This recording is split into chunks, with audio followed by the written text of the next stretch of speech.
Buenos días. Ánimo.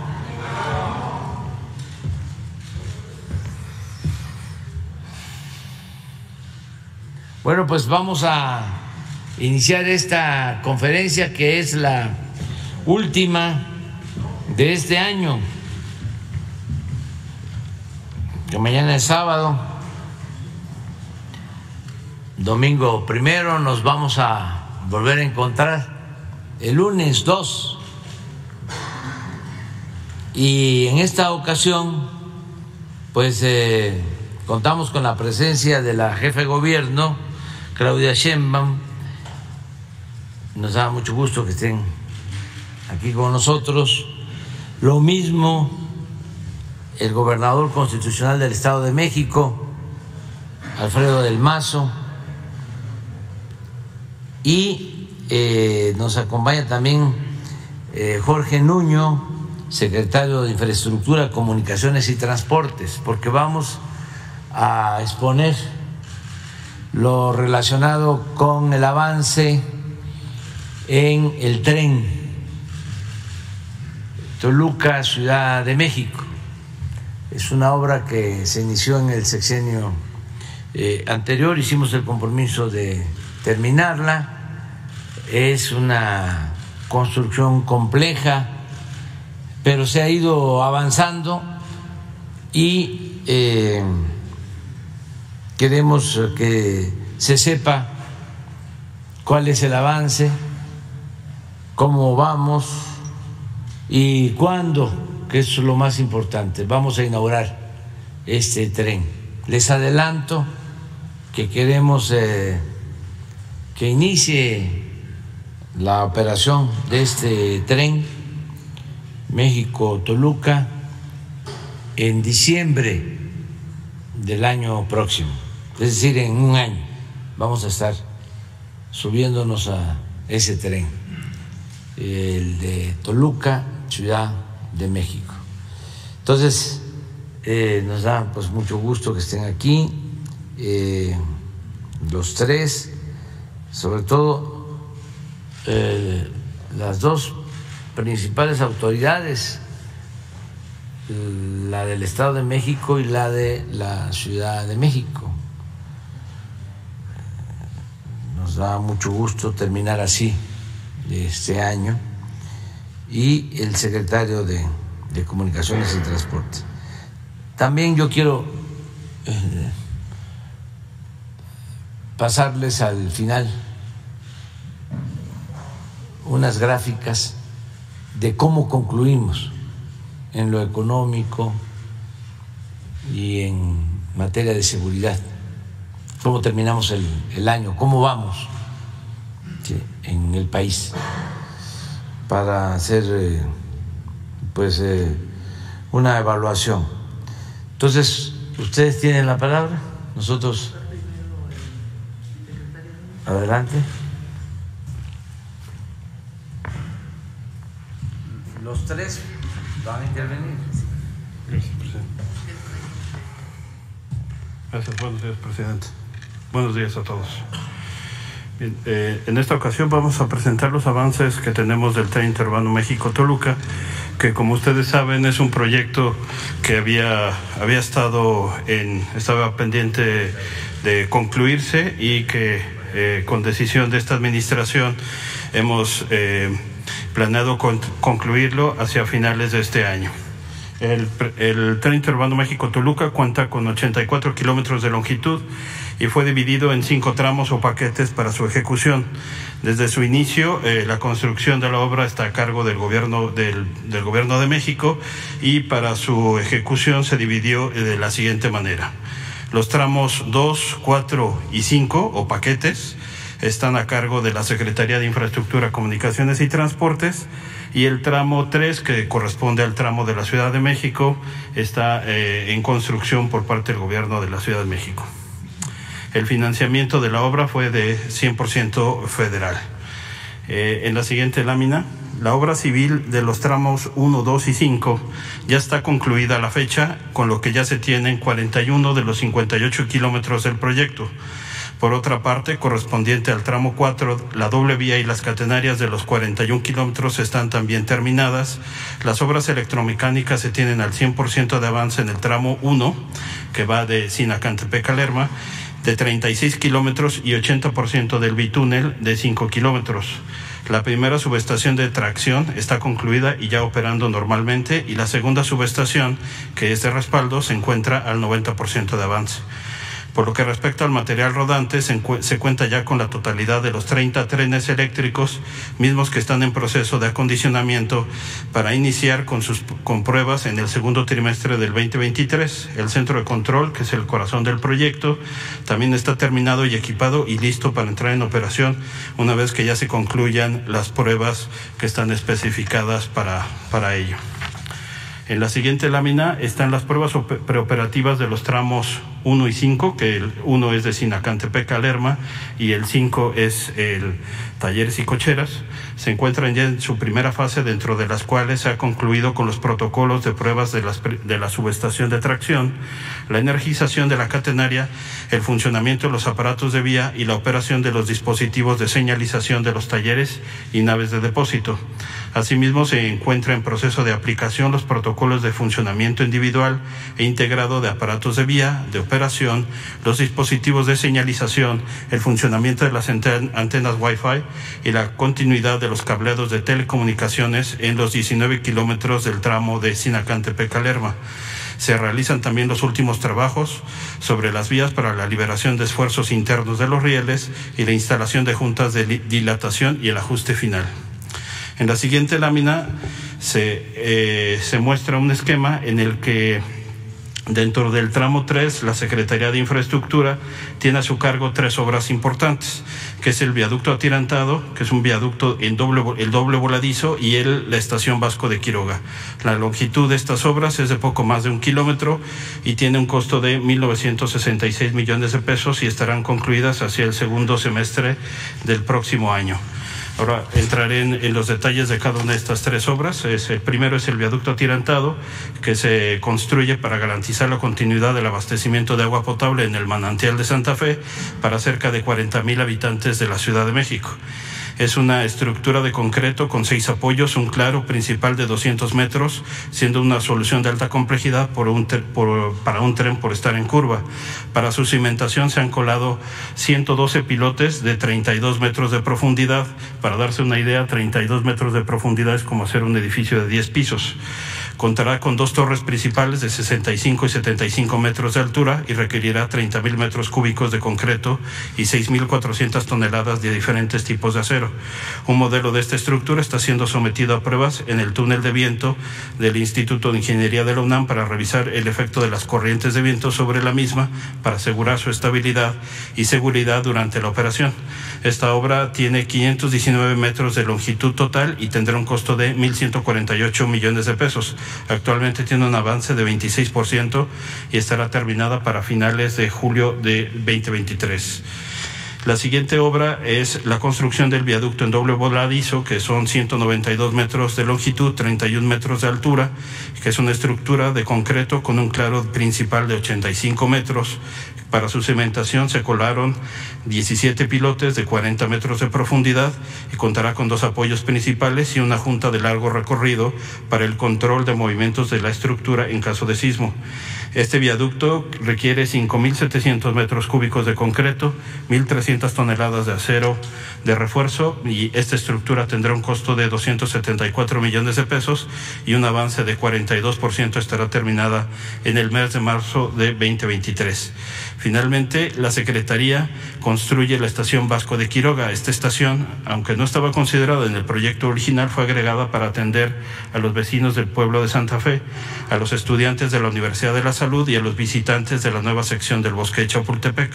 Es una estructura de concreto de 208 metros de longitud, cuenta con 9 apoyos, 8 claros, 26 metros cada uno para su cimentación se colaron 59 pilotes, 24 metros de profundidad. La construcción de esta nueva estación requiere 11,000 metros cúbicos de concreto, 1.700 toneladas de acero de refuerzo y 1.360 toneladas de acero estructural. La estación tendrá un costo de 544 millones de pesos, tiene un avance del 45% y estará terminada hacia finales de junio de 2023. La construcción de la obra civil del tramo 3, que son los 16.7 kilómetros de longitud, están bajo la guía de la Ciudad de México, por lo que la información de la presentará la jefa de gobierno. Esto sería cuanto, y tendríamos un video adicional, presidente, de lo que ya tenemos avanzado en el tramo de Sinacantepec a Lerma.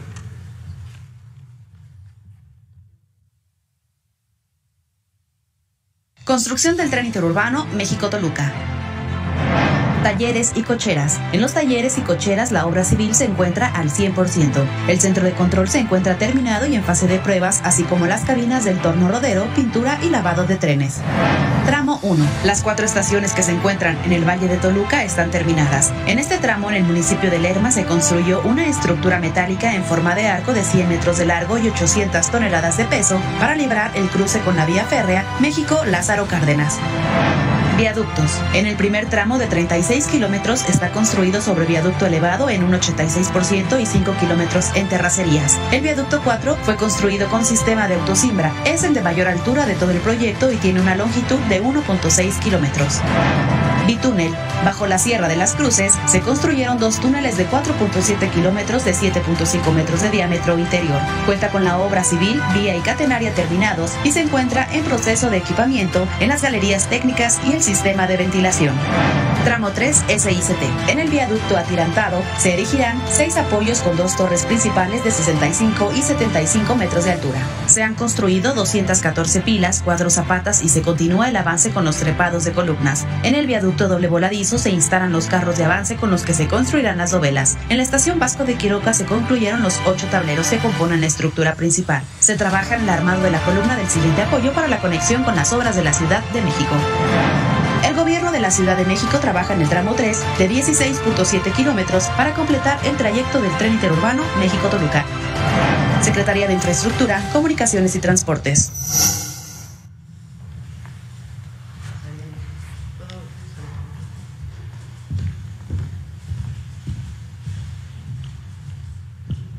Buenos días, presidente. Buenos días a todos y a todas, gobernador, secretario. Este es el tramo que le toca al gobierno de la Ciudad de México.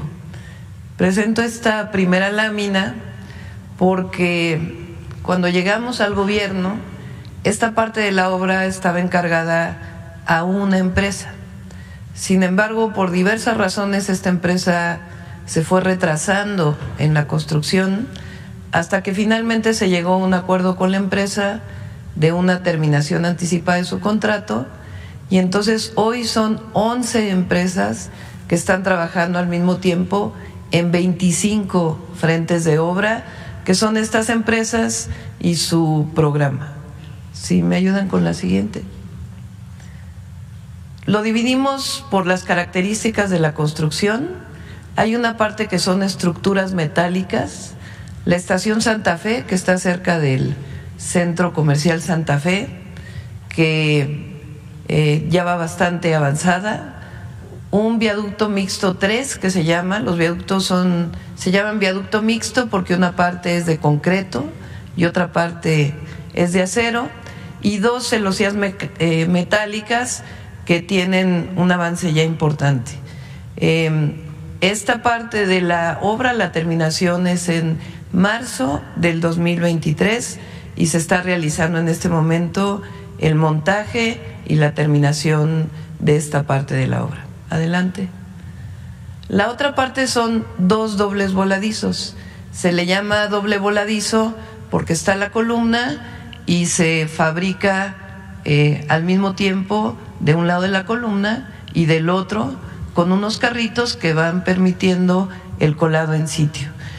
Son largos dobles voladizos y hay un avance importante, y esta fecha de terminación es en octubre del 2023. Adelante. Por otro lado está un viaducto de dovelas. Este es un viaducto que tiene un proceso de construcción distinto. Estas son las dovelas que están aquí en la fotografía, y tiene una lanzadora que tardó mucho tiempo en colocarse, pero ya en este momento está muy avanzada.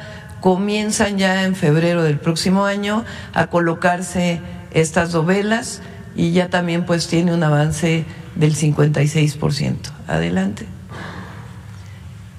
En general, para que tengan una idea, nos quedan por fabricar de los elementos prefabricados 57 de 576, 92 por montar de 576. De las columnas prefabricadas solamente faltan 14 de 228, y el montaje de estas columnas solamente faltan 32 de 228, y termina en mayo del 2023. Adelante. Y finalmente, a dónde llega. Lo que corresponde al tramo 3 es de Ocoyoacac a la estación observatorio del metro. En la estación observatorio va a ser la llegada del tren interurbano. Ahí también va a ser la llegada de la ampliación de la línea 12. Está la línea 1 y posteriormente, en algún momento, si se requiere para otras administraciones, la llegada de la línea 9 del metro. Entonces, la estación observatorio tiene su complejidad porque tiene que tener conectividad la línea 1 del metro, la línea 12 que tiene su extensión y el tren interurbano. Entonces, no solamente es la estación, sino la comunicación del metro con el interurbano. Esta parte, que es la parte final de la obra, tiene un avance del 59%, y esta es la parte que se terminaría hasta noviembre del 2023, y vamos a ir entregando con tramos a la Secretaría de Infraestructura, Comunicaciones y Transportes para que se coloque la vía y se vaya avanzando en el proyecto electromecánico. Esa es la parte que nos corresponde, presidente.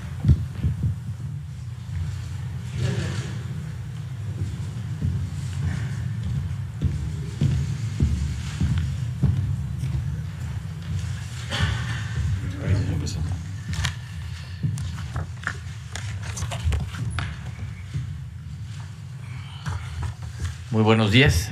Con su permiso, señor presidente. Traigo algunas láminas para mostrar algunos datos adicionales a la parte de la obra, sino más bien relacionados a lo que implica pues el mejorar la movilidad, los tiempos de traslado, el crecimiento urbano hacia las dos zonas, el Valle de Toluca y el Valle de México. Y lo importante que es que pues este sistema de transporte va a unir de mejor manera, de manera más eficiente, ambos valles, la zona metropolitana del Valle de Toluca con la zona metropolitana del Valle de México en esta zona poniente. Aquí son algunos datos generales, nada más un poco recordando, ya algunos los mencionó el secretario Nuño. El tiempo de recorrido, que son 39 minutos, es un ahorro importante. Normalmente podría tomar de Sinacantepec a pues observatorio un poco más de 2 horas, entre 2 horas, 2 horas y cuarto. Entonces es un ahorro muy importante de tiempo. Los 57.8 kilómetros de longitud. De esta longitud, más del 60%, son 63% del tramo, se encuentra en el Estado de México, y en esta parte tenemos 4 estaciones, que es la de Sinacantepec, la de Tecnológico, Pino Suárez y Lerma, que son las 4 estaciones que están en el Estado de México. Más o menos se estima que podría estar pues transportando a 200,000, más de 200,000 pasajeros diarios, y bueno, pues esto ayuda a mucha gente a venir de la zona, sobre todo de esta zona del Valle de Toluca al Valle de México. Vamos a la siguiente para mostrar aquí la zona de influencia. Aquí están los 6 municipios por donde pasa el tren interurbano México-Toluca, empezando por Sinacantepec, luego Toluca, Metepec, San Mateotenco, Lerma y Ocoyoacac. En esta zona, en estos 6 municipios del Estado de México, se concentra alrededor de 1.600.000 habitantes, 1.700.000. Y la densidad poblacional de esta zona es una densidad baja, lo cual implica o nos permite que tenga un crecimiento para también darle cabida al crecimiento que está teniendo esa zona de la Ciudad de México. Es decir, con un crecimiento ordenado puede venir hacia estos municipios el desarrollo de esta zona del valle. ¿Qué beneficios en la siguiente, por favor? Muchas gracias. ¿Qué beneficios tenemos? Bueno, tenemos uno en la parte de movilidad, porque disminuye los tiempos de traslado, mejora la movilidad, lo hace más eficiente. Tenemos el reordenamiento urbano, es decir, que haya un plan de crecimiento ordenado para toda esa zona, para estos 6 municipios en el caso del Estado de México, que tengan pues muy bien delimitadas sus zonas de crecimiento. La preservación ecológica también, para que la parte ecológica que tiene en toda esta zona de la Sierra de las Cruces tengamos un manejo responsable de esta zona ecológica, y la eficiencia de los viajes, con viajes disminuyendo los accidentes en la autopista, pudiendo tener viajes más seguros a lo largo del tren. Vamos a la primera, a la que sigue, gracias, es la movilidad. Bueno, aquí hablamos del tiempo, de 39, vamos de más de 2 horas a 39 minutos, es decir, es una disminución muy importante del tiempo de traslado, esto nos permite que aumentemos el número de pasajeros que vienen a la Ciudad de México de manera más eficiente. Se calcula que más o menos 700,000 personas se movilizan diariamente entre ambas zonas, entre esta región del Estado de México y esta zona poniente de la Ciudad de México. Tenemos también el ordenamiento del transporte, porque esto nos va a permitir ordenar las rutas de transporte que van a alimentar el tren interurbano.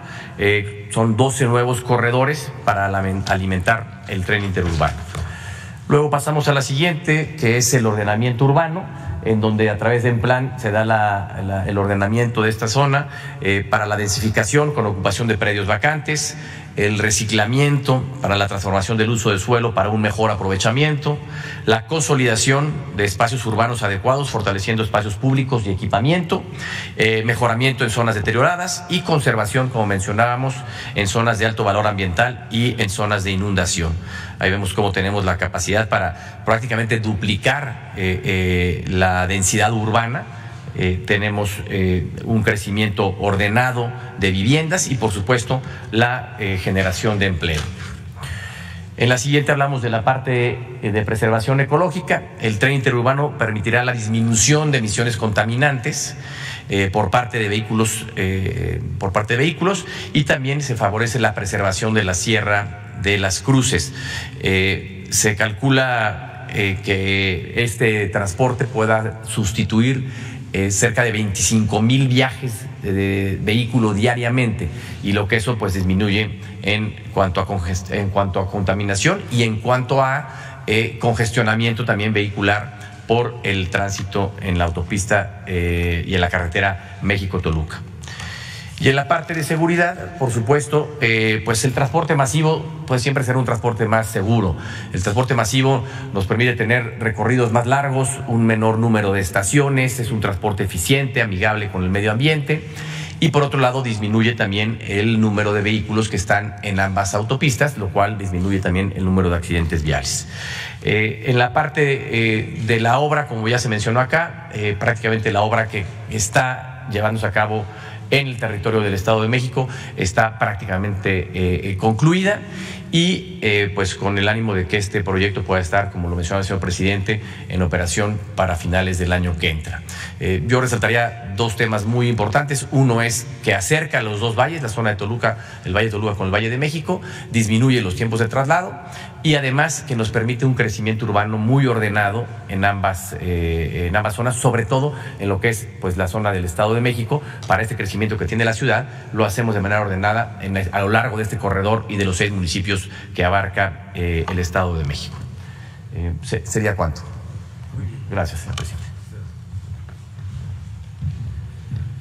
Pues esto es, vamos a contestar preguntas y vamos a dar a conocer las gráficas sobre la situación económica social. ¿Qué prefieren? ¿Que empecemos con las preguntas y luego las gráficas o de una vez las gráficas? Las gráficas, vámonos. Entonces empezamos. Es pues un resumen para el conocimiento de todos los mexicanos, mujeres y hombres, de cómo estamos en general. Hay mucha otra, hay otra información que no se da a conocer, pero que pues esto nos da una idea de cómo estamos. Esto tiene que ver con el empleo, con la economía formal, porque existe lo que se conoce como economía informal, que no es más que la gente que se busca la vida de manera independiente, ¿no? Estos son los trabajadores inscritos en el Seguro Social. Y este ha sido el comportamiento en los últimos años, desde que se llegó al gobierno. Esta disminución, traíamos 21.650.000.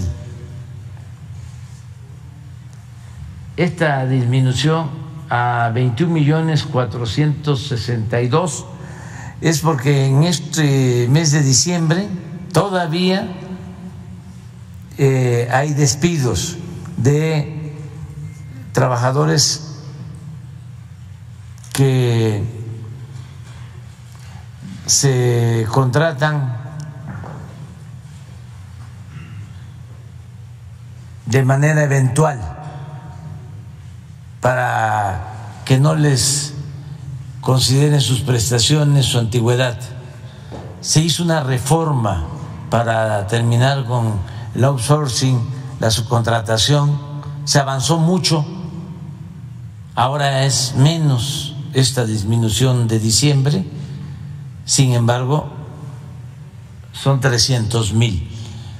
En todo el año llegamos a crear 1 millón de nuevos empleos y hay que restarles estos 300.000, quedarían alrededor de 700.000. Ya para enero vuelven otra vez a contratarlos.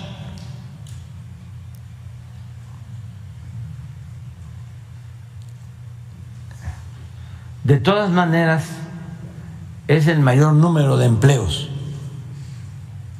desde que se tiene información registrada oficialmente. Las tasas de desempleo son de las más bajas en el país. Este es un buen dato. La segunda, este es el promedio de ingresos de los trabajadores inscritos en el Seguro Social. De los un poco más de 21 millones de trabajadores, el promedio es de 14.768 pesos mensuales. Promedio.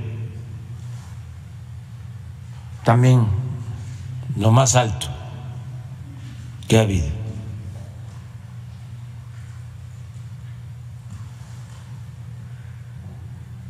Adelante. Esa es la variación del tipo de cambio. ¿Cómo está el peso con relación al dólar? Esto es excepcional, único. No se veía en 50 años. En los últimos tiempos, el franco suizo nada más está arriba, pero la segunda moneda más apreciada con relación al dólar es el peso.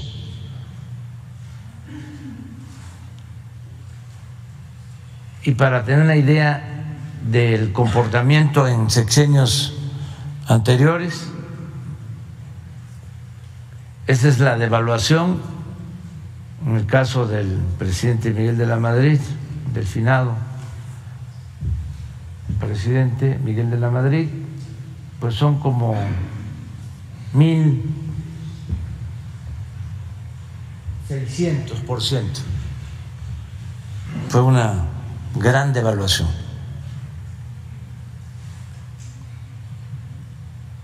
Con el presidente Salinas,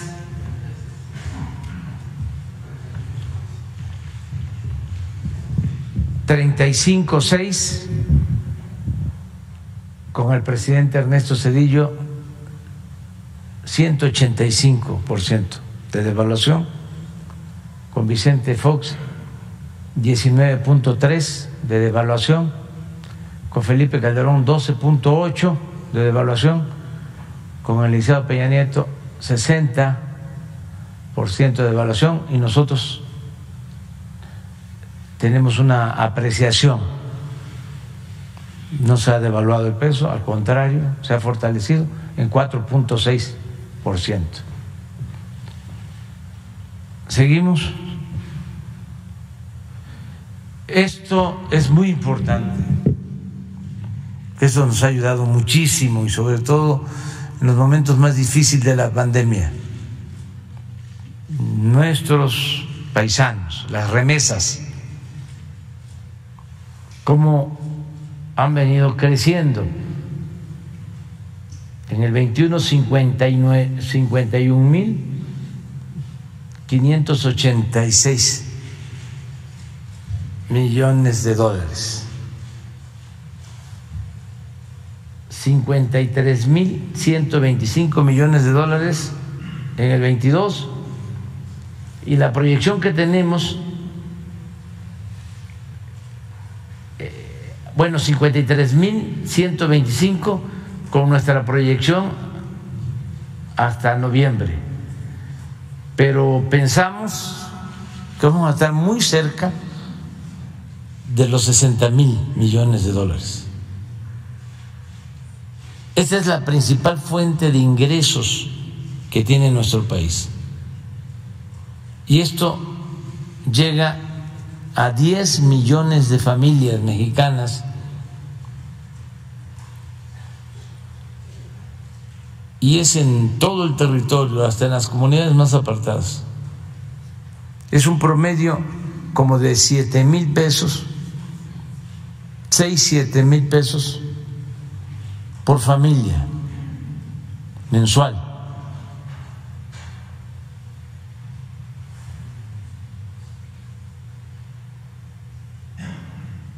Muchas gracias a nuestros paisanos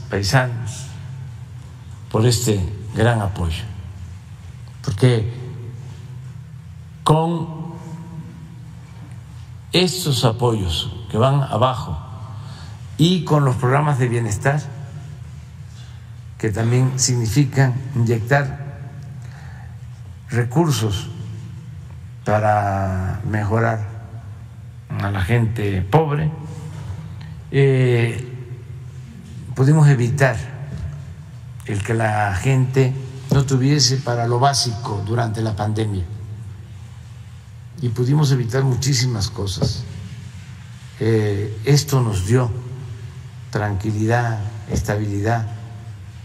No hubieron asaltos de comercios, y se garantizaron los ingresos básicos para millones de mexicanos, sobre todo para la gente más humilde. Adelante. Esta es inversión extranjera, también récord. Esto tiene que ver mucho con el tratado con Estados Unidos y Canadá. Esto es lo que está llegando de inversión extranjera.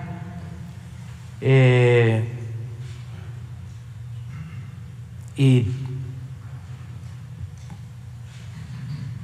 también tenemos 32.147 millones de dólares.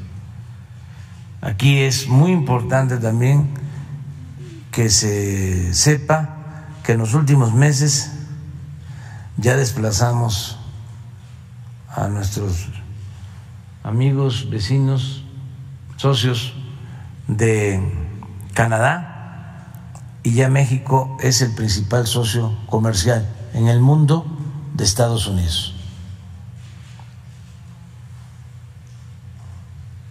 Y esto va a seguir creciendo porque México tiene una ventaja comparativa excepcional en el concierto de las naciones.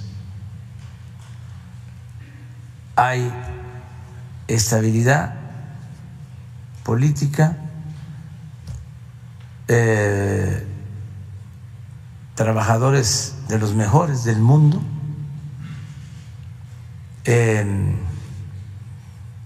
cercanía al mercado más grande del mundo y el tratado para que puedan llegar inversiones, instalarse empresas y muchas otras ventajas. Pero yo destacaría mucho la calidad de la fuerza de trabajo de México, los obreros, los técnicos, los profesionales.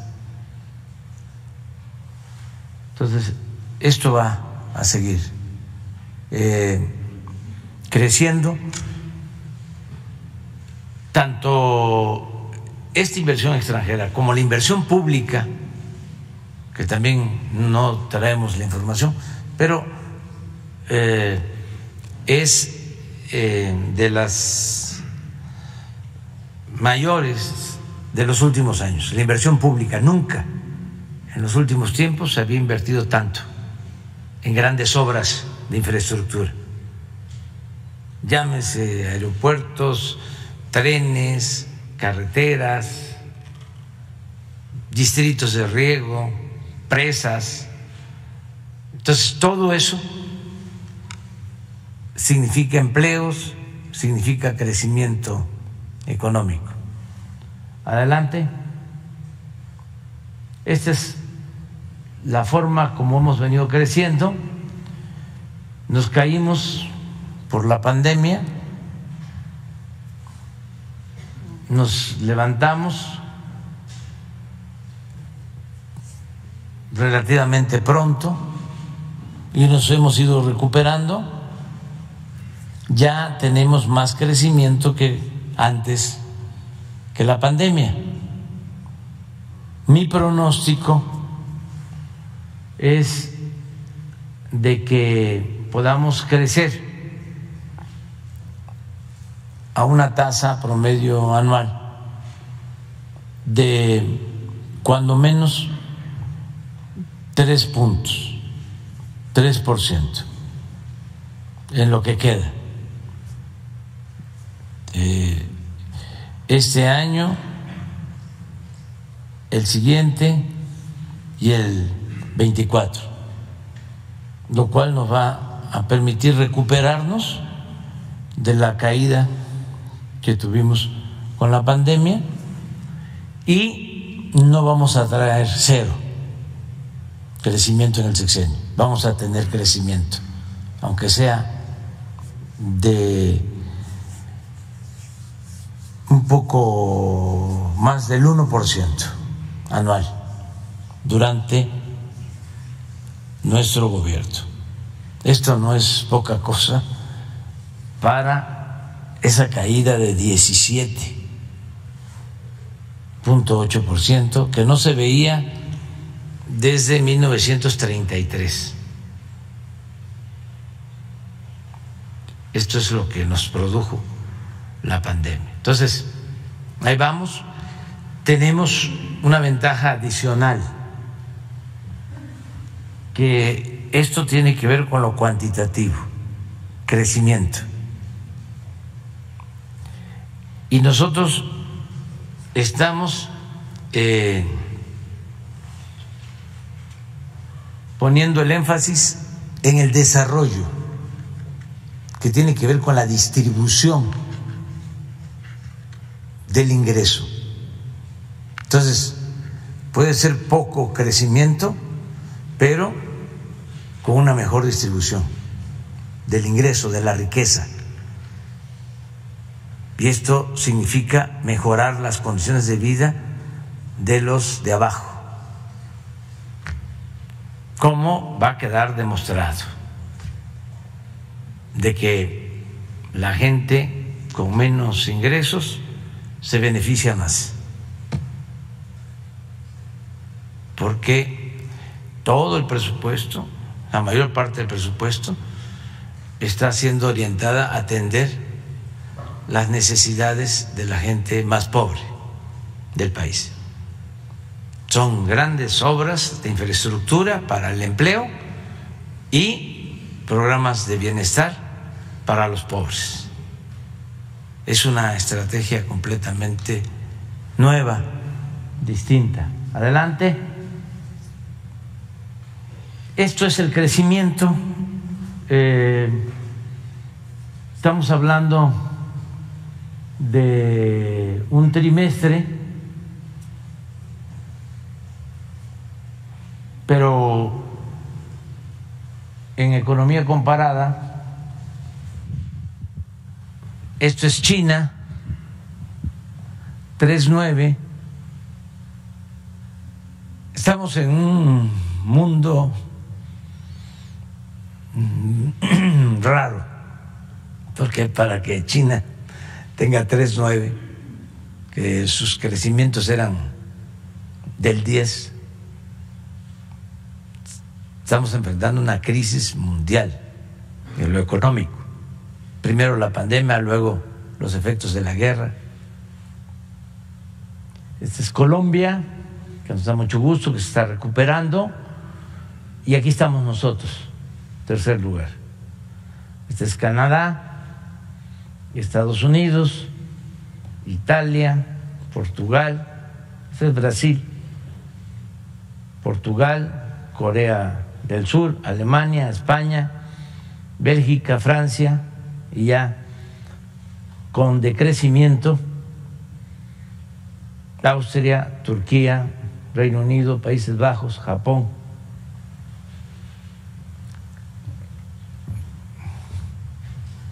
Adelante. Esta es inflación. Esto es algo que tenemos que cuidar. Afortunadamente ya logramos una pequeña disminución.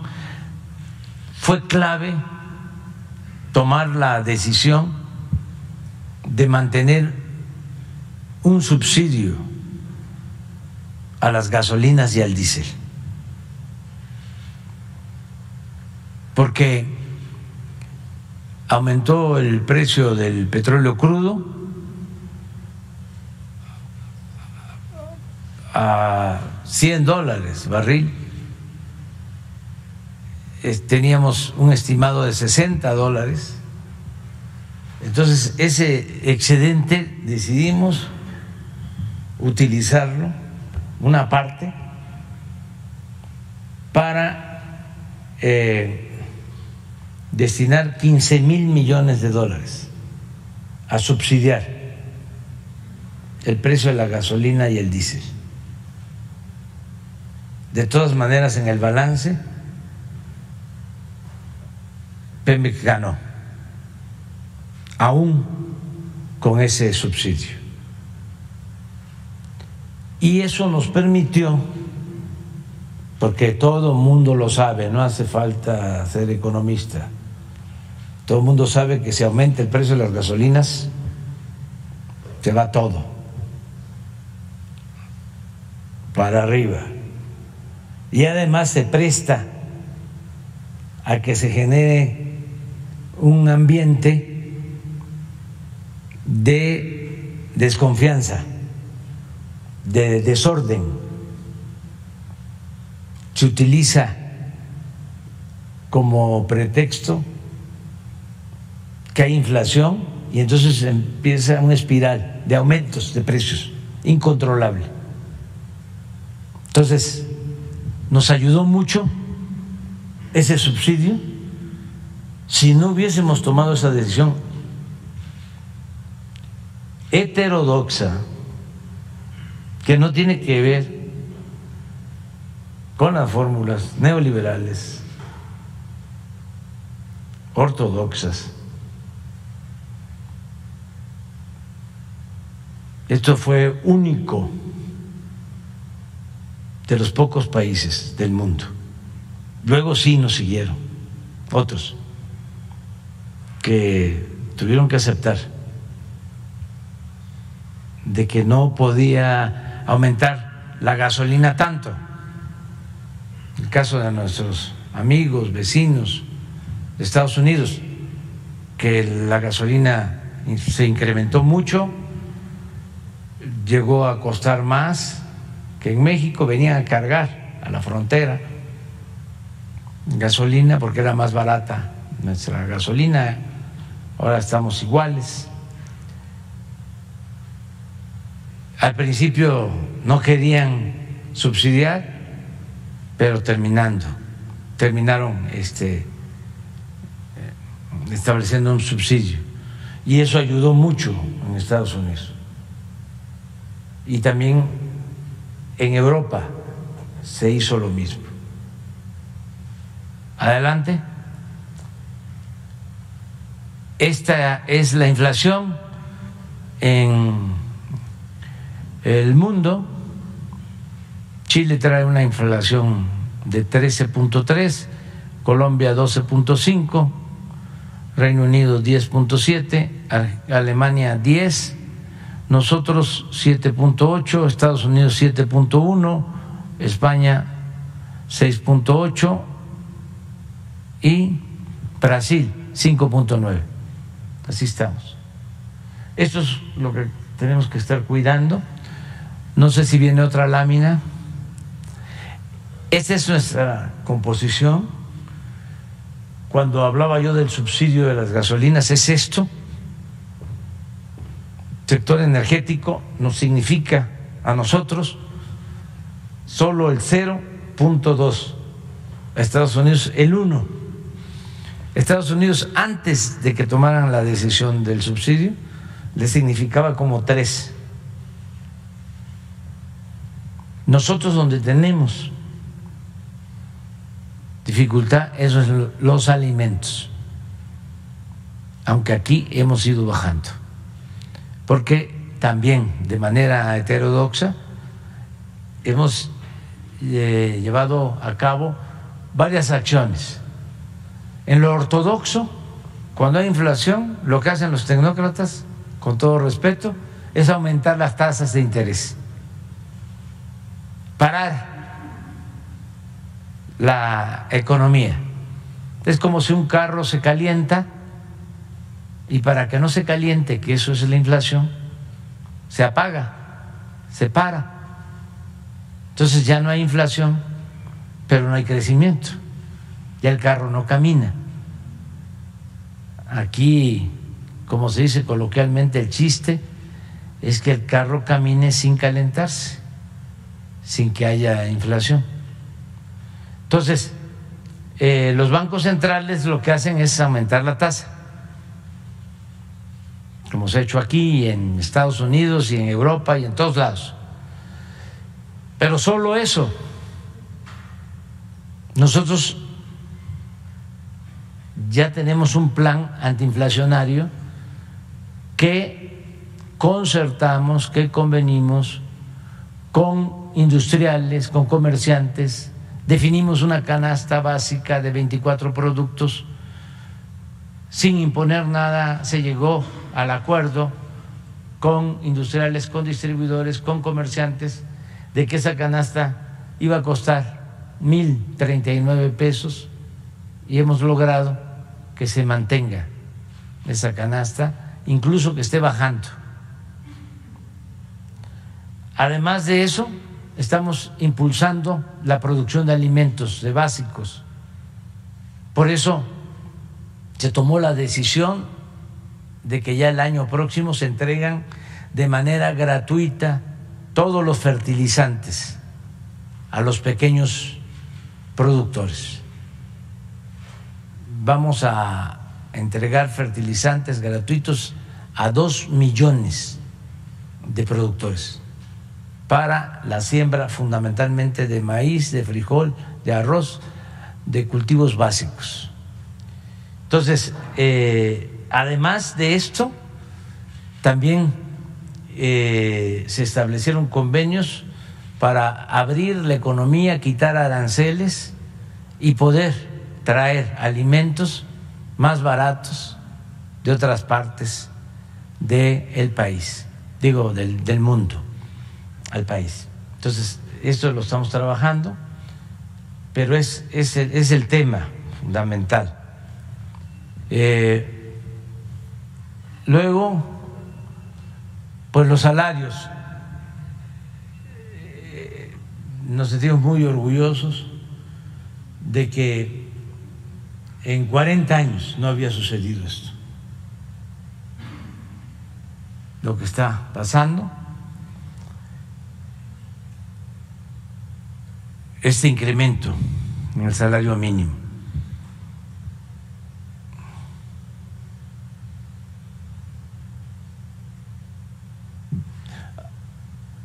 A partir del día 1, el incremento al salario mínimo desde que llegamos es del orden del 90% en términos reales.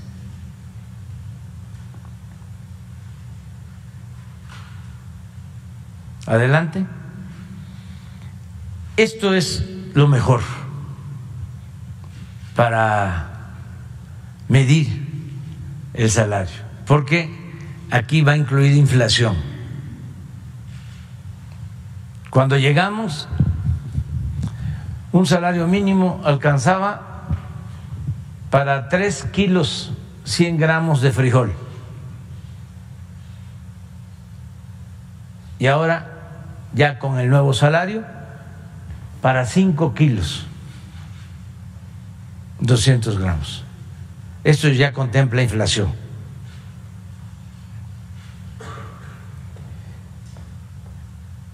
Huevo, 3 kilos 200 gramos cuando llegamos. Ahora 4 kilos 700 gramos. Tortilla, 6 kilos y medio alcanzaba. Ahora, a pesar de la inflación, del aumento, para 10 kilos 200 gramos.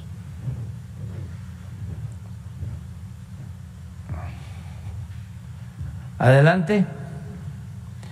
Esta es deuda neta en billones de pesos al tercer año y 9 meses de gobierno. Lo mismo,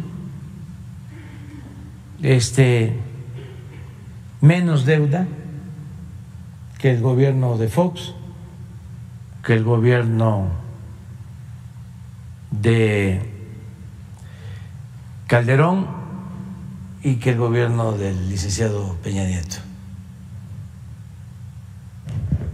No hemos contratado deuda adicional. Esto tiene que ver con la caída en el Producto Interno Bruto y en el pago de servicio de deuda que tenemos que hacer, de la deuda que heredamos. Pero de todas maneras, ahí está el resultado.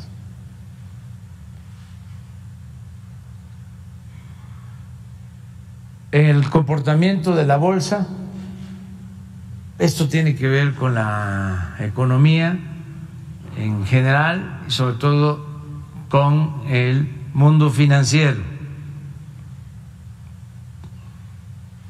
No les ha ido mal a los inversionistas, a los empresarios de México. Es un incremento en el índice de 19%, más que el incremento en la bolsa de Estados Unidos desde que llegamos. Adelante. Estas son las reservas del Banco de México, también arriba 200,000 millones de dólares, un incremento del 14.6% desde que llegamos.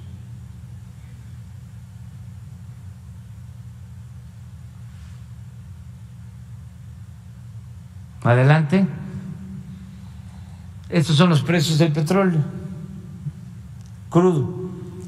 Como les decía, llegaron a estar a $100 el barril, ya bajó, está en $68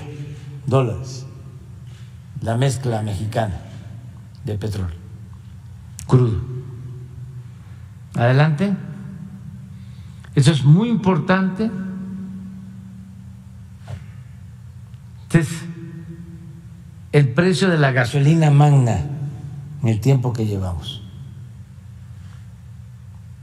Con Felipe Calderón, un aumento de 22%. Con el presidente Peña, 42% de aumento, y nosotros 6.8% menos en el tiempo que llevamos.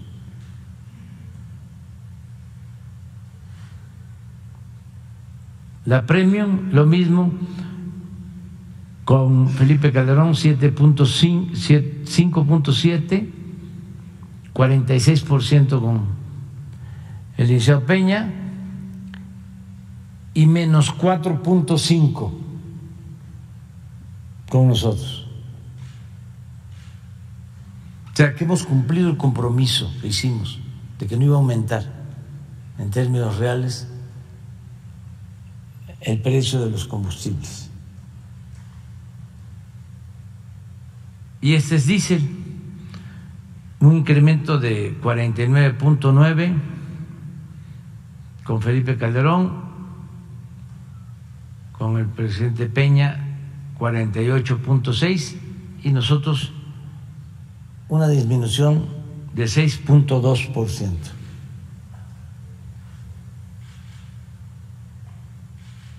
Este es el gas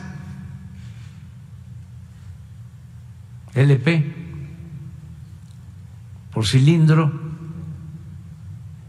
una disminución con Felipe Calderón de 1.5%, un incremento con el licenciado Peña Nieto de 28.9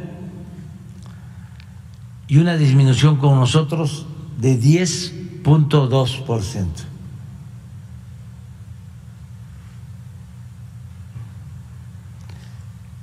Estos son delitos del Fuero Federal.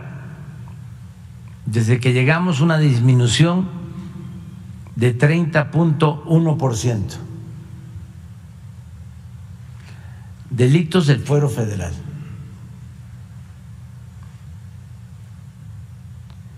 Estos son homicidios.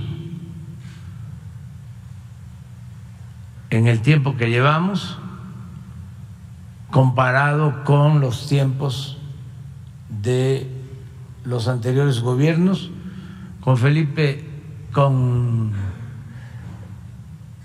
Salinas de Gortari, 9.2 de aumento, con Zedillo 31.2 de disminución, con Vicente Fox 1.6 de aumento, con Felipe Calderón 192.8% de aumento, con el licenciado Peña Nieto 59% de aumento, y nosotros tenemos una disminución de 10.6%. ¿Seguimos? esto es también homicidios a partir del julio del 18, que fue el más alto, con el presidente Peña,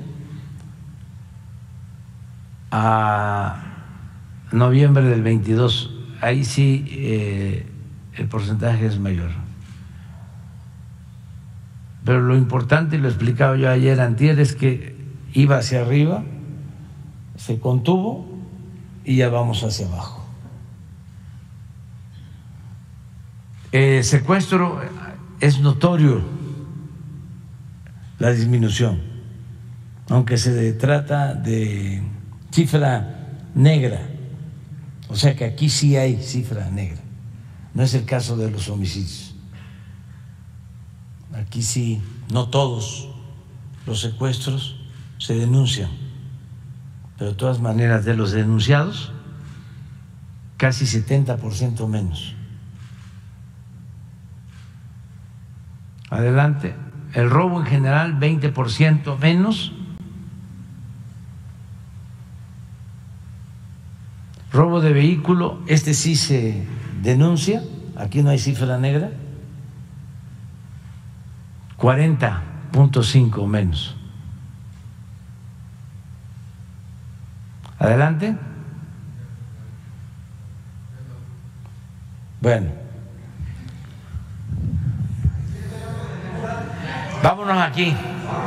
Tú, una compañera, 2, 3, 4, una compañera, 5. Claro, tú quedaste, sí. Tú empiezas, ¿no?